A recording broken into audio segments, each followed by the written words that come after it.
Very easy way to do it. And I respond much more quickly and better to email than I do to phone calls even. So we've got now the diagnostic part of the cervical algorithm, question 1, question 2, question 3. And now we shift that, how does that information help to direct our care? How is knowing that classification going to help direct what we're going to do with the patient? Which is the full intention of this information. Key element here, and this is what distinguishes this model and the role of the primary spine practitioner, is this isn't a triage role. The majority of the patients should be able to be managed at the level of the primary spine practitioner, not just evaluated and referred on.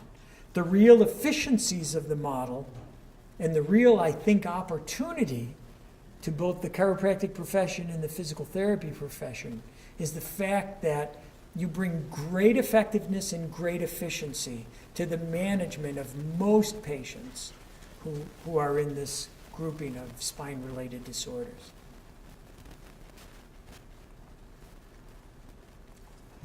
Yeah, and it's all about the context. So when we're going to talk about cognitive behavioral therapy or motivational interviewing, we want to put that information in the context of each and every encounter we have with the patient. So cognitive behavioral therapy, as the name implies, is the relationship between the things the patient is thinking and the behaviors that they are exhibiting. So the way we can approach cognitive behavioral therapy and contextualize it into our office visits is to look at things like, what are the maladaptive thoughts, emotions, and behaviors that the patient is exhibiting? Not just their emotions, not just their behaviors, but also what they're thinking. And that takes a little bit more digging. And you have to ask more questions to elicit that from the patient. But you should more readily be able to identify behaviors that are maladaptive for them. You know, they're not getting out of bed. They're using walking assistive devices when they have no business using those things. And it doesn't have any real benefit to them. And the emotions are usually, right out in front of what they're saying. So the cognitive part takes a little bit more digging on your part to really pull that out of them. It's really all about action, identifying in a very focused way what's going on, and then tying that into some kind of an action. And preferably an action they can take, not something necessarily you're going to do to them. So it's got to be something that they're able to engage with. And you use whatever strategies you have available to change their thinking, their behavior, and their emotions. And what's the simplest and best way you can do this? What's the simplest and best strategy? And I've mentioned this multiple times in lumbar spine, and I know Brian's already mentioned it first thing this morning. It's really self-evident, but it's so obvious we miss it, I think. Language. What we say and how we say it has tremendous influence on what that patient is thinking, what they're feeling, and ultimately the behaviors they'll exhibit. And the example I use, and I think I mentioned this with lumbar spine, is the patient who, you manage and you give them some exercises and then they go away and you don't see them again. And then 2 years later, you run into them at the Home Depot and they come up to you expressing all this gratitude. Do you remember that simple, well, they don't even say simple. Do you remember that exercise you showed me? And it might have been something like as simple as a pelvic tilt exercise for their lumbar spine. Do you remember that exercise? I still do that every single morning. I haven't had any more back pain. And you're thinking, holy cow, all I did is show you this little simple exercise. But it's changed their life. So the language you use can have an enormous lasting impact with that patient. What you say and how you say it may be more or equally as important as anything you do with that patient. So when you see this and you think, well, God, what strategies could I employ? I'm a mechanical therapist, clinician, doctor. I'm not a psychologist. I'm not a psychiatrist. No, just language may be sufficient. Another approach which I would like you to think about incorporating into your therapeutic armamentarium is this idea of acceptance commitment therapy. And it's way simpler than it sounds at first blush. Think of it, a better term that I really like to help describe this, and it may be an oversimplification, but I'll do it anyway, is this idea of mindfulness, of being aware of what's going on, paying attention to what's going on. Some people say being in the present moment. Eckhart Tolle, if you read his book, The Power of Now, it's just about being in the moment and observing what you're thinking, what you're feeling, and what your emotions are. So that in essence, you become the observer of what's happening in your own body. So the way I was taught this is you can use SET, sensations, emotions, and thoughts. So you do a couple of deep breaths and then you say, okay, what am I feeling? What are my sensations? So I can hear this, I can see this, I feel this bar against my hand and it's cold. And you just you don't judge them, you just identify them. Then what are my emotions? I feel a little bit anxious. I'm feeling pretty good, I'm pretty happy. And then your thoughts. What are the thoughts I'm thinking about? Well, I'm thinking about, I have to be somewhere at 4 o'clock. I'm hoping I get out of here in enough time. Again, not judging them, strictly an observation of what's going on. And that's it. That's being mindful, is paying attention without judgment, which is really difficult when you first start. So it's this idea of awareness, of present moment awareness. And this is for me, the hard part, the acceptance of what is. And then understanding the values behind the judgments we bring to something like this. So that you can think of it in your own context. Now what I want you to do is take those same ideas and apply them to a patient about their pain. And I'll tell you the biggest risk you run when you start to talk about acceptance, commitment therapy, mindfulness, awareness, acceptance of what is with a patient who's got pain, particularly long-standing pain, is they'll stop you immediately and they're going to say, so you're telling me I have to live with this? And their perception is going to be that you're telling them, yeah, you're going to have pain the rest of your life. It's going to be this miserable. Accept it. Live with it. And that's not at all what you're doing. The almost ironic situation here is you're asking them to bring this awareness to their pain and an acceptance of saying, okay, this is where I'm at right now in this moment.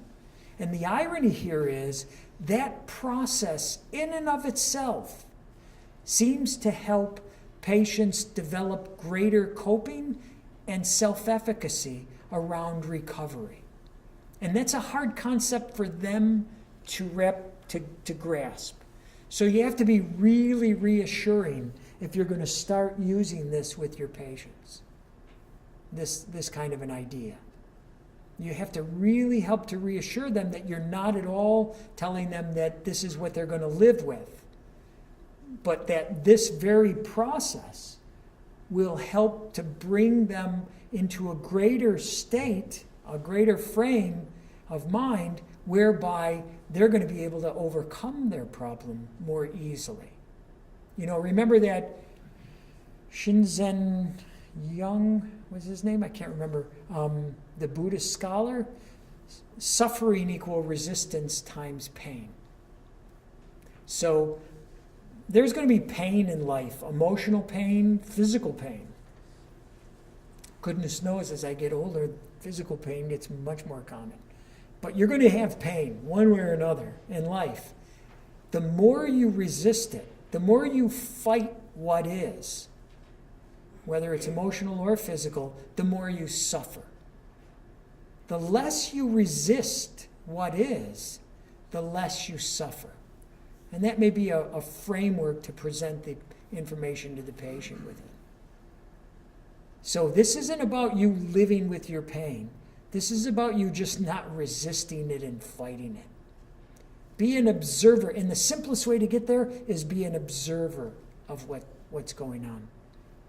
The patient, meaning. The patient observes. And again, this is all contextual. You use these ideas every time you talk to the patient, right from the get-go. Even the ones who don't need it.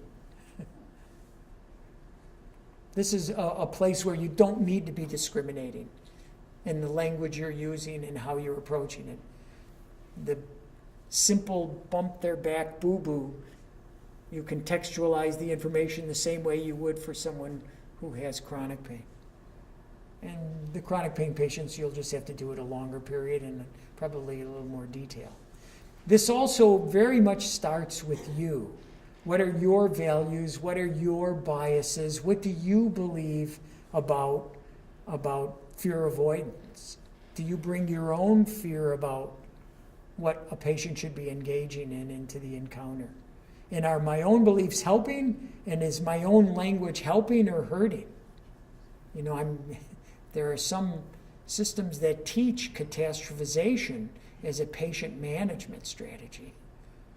That you point out to the patient, ooh, you're here on the degeneration chart. Look at where you could be. You know, so they're building the catastrophization model for the patient as a way to control the patient. You got to ask yourself how much inadvertently we do that with the language we choose. And that's why I say that even that simple point that we're trying to shift here in Rochester of degeneration as a way to describe a normal process of aging in the spine. So you no more should probably use the language degenerative disc disease than you say that I have degenerative skin because I have wrinkles, or I have degenerative hair because it's white. It's a normal aging process in the spine. So let's jump into treatment now and talk specifically about where's the pain coming from. So in question 2, we had 4 types of classification for our patients: derangement, dysfunction, radiculopathy, and myofascial pain. They're not mutually exclusive. You could be in 2 categories. Certainly a radiculopathy patient commonly could have a derangement going on too. We recommend you first address the most painful, pressing issue and then go after the other stuff. You know, usually a derangement patient won't let you do too much if the radiculopathy is too hot. So, and it's directed by virtue of which class they fall in. So in a very general sense, derangement patients get end-range loading therapy. Dysfunction patients usually get manipulation, either high velocity or low velocity. Radiculopathy patients in the acute phase get an anti-inflammatory, be it an oral steroid, an epidural steroid injection, or an NSAID. And in the chronic phase or subacute phase, get neuromobilization techniques, tensioning and flossing. The myofascial pain patients get the treatment du jour, whatever works for you. And I heard a great testimony for cupping from another patient about myofascial pain, from an attendee. So I think I'm going to give it a try for me. Disc derangement, the recommended treatment. As we already described, you know, the beauty of McKenzie is the diagnostic tool then becomes pretty much the treatment. So that if you find that the direction of benefit with the patient is extension, is retraction and extension, and that's the one that reduces pain, increases mobility, and centralizes their symptoms, well then that's what you have them do. And it's generally recommended about 10 repetitions 4 to 6 times a day. So that you're going to, when you find the direction of benefit, you teach the maneuver to the patient, if they can do it, and then you have them try to build up to this. If they can't do that many, then just have them slowly go on. It needs to be in the direction that centralized the symptoms, or it was the one that helped to improve mobility or decrease their pain. Not everybody's going to centralize. And some patients don't have peripheralization of their pain. It might just be local. So you still are looking, but if they show that pattern, of a direction of benefit, then you just work with them in that direction. And the movements are retraction, retraction with extension. And here it's, again, clear to see that it isn't tipping your head back, it's pulling it straight back in that horizontal plane. Then retraction with rotation, retraction with lateral flexion, rotation affecting the upper cervicals, lateral flexion affecting the lower cervicals, and here, now, that's sufficient, I think, to just mention that. In some patients, you can't even do, you'll find that the direction of benefit, although McKenzie would say this is quite uncommon, that retraction with a flexion move is actually the direction of benefit. Another therapy that can be utilized, the evidence base is probably a little less, is distraction manipulation. What we had used with the lower back flexion distraction therapy can also be applied to the cervical spine, where there's a little bit of axial distraction and then a repetitive loading maneuver.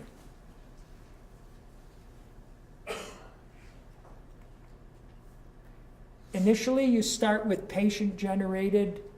If you need to add a little bit more, you can do practitioner-generated movements. If they're not able to get into the movement sufficiently by themselves, the practitioner can add to that. So again, if you don't have training in McKenzie, it's well worth looking into some postgraduate programs that would offer you. Very often they'll do them even just as an 8-hour program. If you're so inclined, I would highly recommend McKenzie USA, I think it is, and they have their full diplomate training program. And you can do one for lumbar, one for cervical. Let's talk a little bit about joint dysfunction. The recommended treatment? Manipulation, the most evidence-based approach to when you've identified joint dysfunction. And if you remember, we identified it largely a bit by history, though those are not very discriminating, more by examination, where we used extension, rotation, segmental palpation, and then basically joint play with pain. So we've got two kinds. We've got HVLA, high velocity, low amplitude maneuvers. We also have low velocity, low amplitude maneuvers, which constitutes a little bit more like a mobilization, where you take them just as if you, to the point where you would do the thrust, but hold them there. And then you can even add maneuvers like contracting, an isometric contraction back into your contact point. When they then hold for a count of 8, when they relax, you try to take them a little bit further into the movement. So there's never a thrust, but it's more taking them to the end range, and you can have them even at that point just hold there and then try to take it a little bit further, again, without ever doing the thrust. Let's see if I may have a...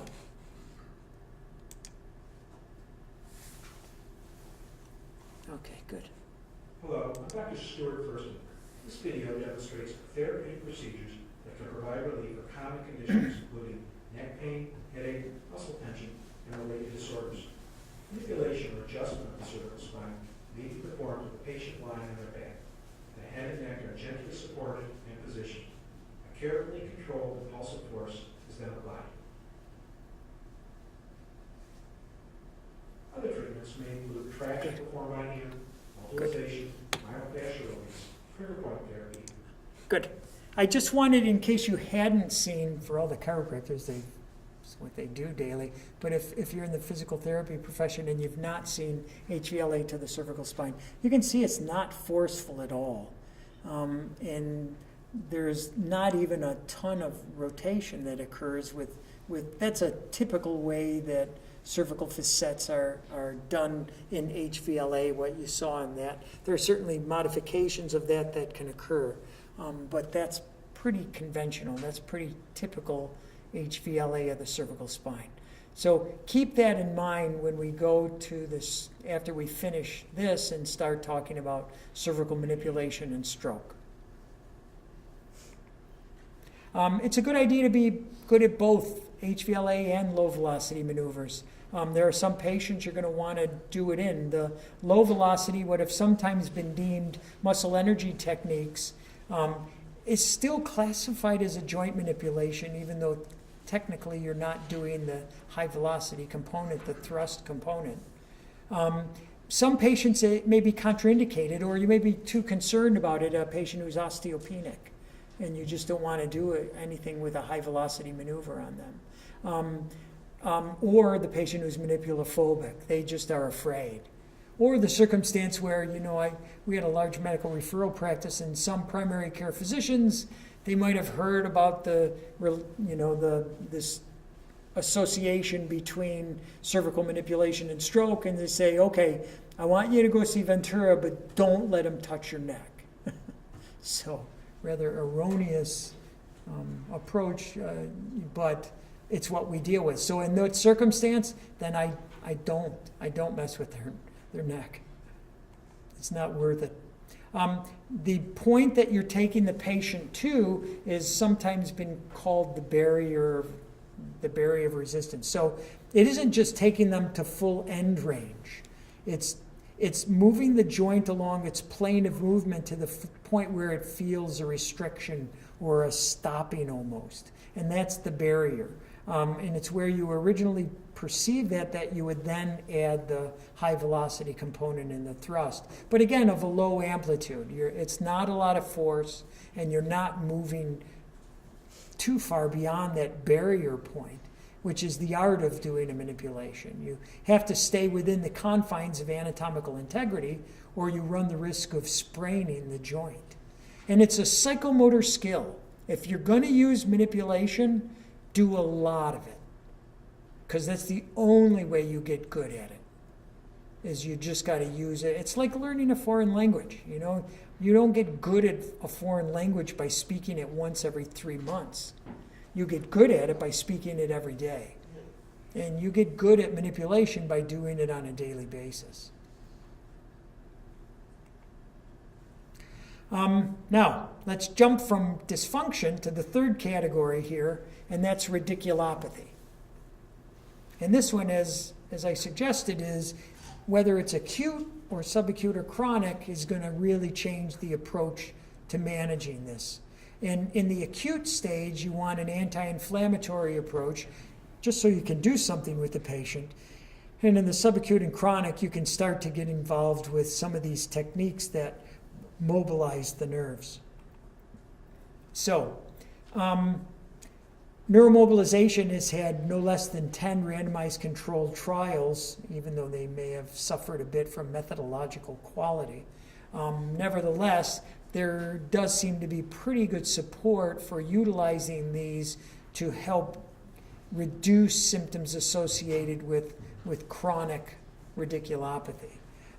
You start typically by having the patient generate the movements, and the theory, I don't know if it's a hypothesis. I guess it's somewhere between a hypothesis and a theory. There's a little bit of evidence to support it, but it's probably more of just a simple hypothesis that by doing this, you're breaking up periradicular, perinerve root fibrosis, maybe some venous congestion you're breaking up, maybe even intraneural congestion and adhesions. But again, that was the point I raised earlier of we sometimes get so hung up trying to figure out what we're doing that we forget to pay attention to what we're doing. We want to come up with a great theory that explains what we're doing. Flossing is this very much the same as the lumbar spine. Flossing maneuvers you do initially, in the initial stages, to make sure they can tolerate it.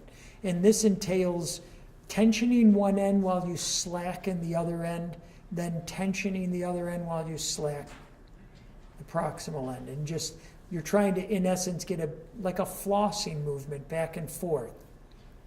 Versus tensioning maneuvers, which if they tolerate flossing, you can move towards tensioning, which is fixing one end and then tensioning it out at the other.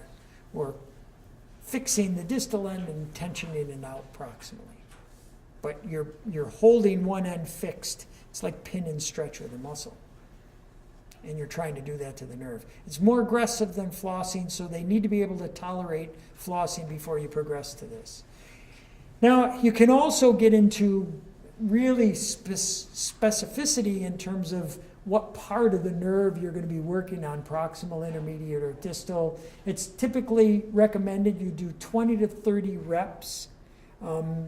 You're tensioning the nerve and you're flossing the nerve. It's not necessarily a stretching per se of the nerve. You start at the barrier where it feels a bit restricted, and then you work from that point forward. And ideally, with these flossing and tensioning maneuvers, you would see the same type of a response that McKenzie protocol might give you, a centralization.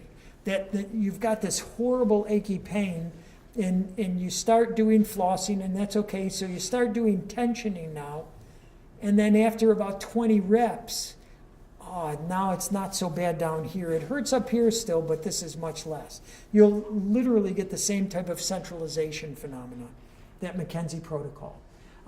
You can, just like we did with the diagnostic part of this, of the upper limb tension test, now apply it specifically more to the median nerve, the ulnar distribution, and the radial distribution and the ulnar distribution.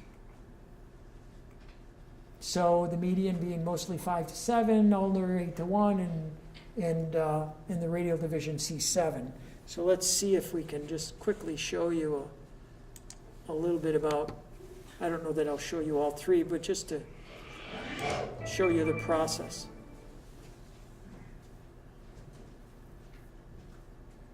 And again, these are, you want patient-generated, ideally. In the clinic, we often see patients with a median nerve tension issue.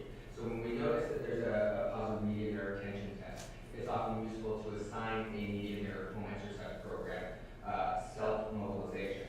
The way we do this is as follows.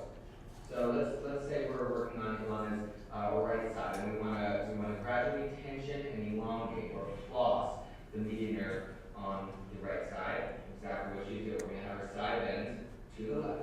Okay? Sit up with good posture and the shoulder back. First, going to have her abduct her arm with her elbow bent to 90 degrees. We're then going to externally rotate her arm, supinate her arm, and then extend her fingers and her wrists. So in this position, I'm going to just show her passively how to do it first. Elongate the elbow, flex the elbow, extend the elbow, and flex the elbow. So basically, I want to keep on doing that for me. I want to make sure that her wrist and fingers stay extended the whole time, and her neck remains side flexed to the left. And basically, she can do that for about 10 times or 30 seconds.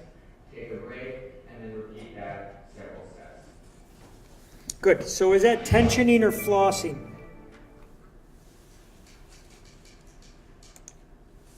What they just showed? No, that was tensioning, right? They kept the one end fixed. Okay. The one end was fixed, and all the movement was coming out at the other end. And that was an intermediate bias to the median nerve by bending at the elbow. You could have done it distally, just moving the wrist. So, I don't know that how important, or if there is, quite honestly, evidence to support doing a proximal, intermediate, or distal bias to doing the maneuver. But there is evidence to support doing the maneuver itself. So it gives you an idea of that approach, but that was a tensioning. And so the caveat I would give there was that he didn't mention would be that this would be subacute or chronic, because in the acute phases you'd be doing an anti-inflammatory. And secondarily, that this was a tensioning maneuver, and you would want to see that the flossing maneuver was tolerated before you gave them the tensioning maneuver to do at home. So that'd be the only caveat. So I won't go into the radial and all there. You get the idea. And these videos are all on YouTube, by the way, so if you really want to see them, it's a great place to learn, and that Physical Therapy Nation has got some good videos. Myofascial pain. Now, treatment is the treatment du jour. It's whatever you want to do, from pin and stretch, myofascial release, to instrument assisted, to just acupressure, relieving. There was a study done on Graston technique, and they looked at chronic ankle instability in high school and college athletes. And the outcome measures were pain, disability, range of motion, and postural control, which you can use like a wobble board to measure. And they had 3 treatment arms. Dynamic balance training plus Graston, which is an instrument-assisted soft tissue mobilization. Dynamic balance training plus a sham Graston technique, where I assume they were just scraping across the surface of the skin, not doing anything with pressure, and then just solely doing dynamic balance training alone. And all 3 groups got somewhat better, but the biggest benefit was in the group that got dynamic balance training plus Graston. It didn't reach statistical significance, but it trended in that direction.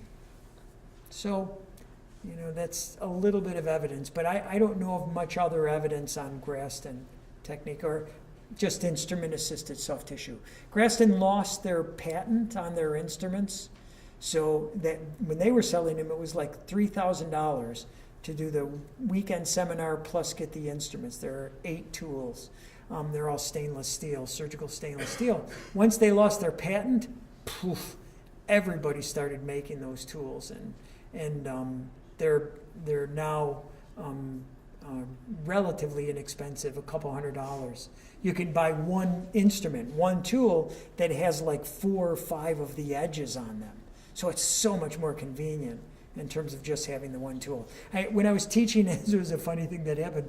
When I was teaching in the medical school, and I had the first year residents in family medicine come through with me, and I had one of the residents was Chinese, and he came into the room, and I was saying, well, I'm going to use this instrument-assisted soft tissue mobilization to break up adhesions, and we're going to loosen up the tissues. It'll improve mobility. And I started on the patient, and he said, gua sha. So if any of you are familiar with traditional Chinese medicine, gua sha is something that's been used for thousands of years, and they would use, I believe they were made out of bone, but it's the same idea. They would take it and just really scrape the tissues aggressively with this instrument. And cupping, actually, in traditional Chinese medicine, actually was a tool. Very different idea.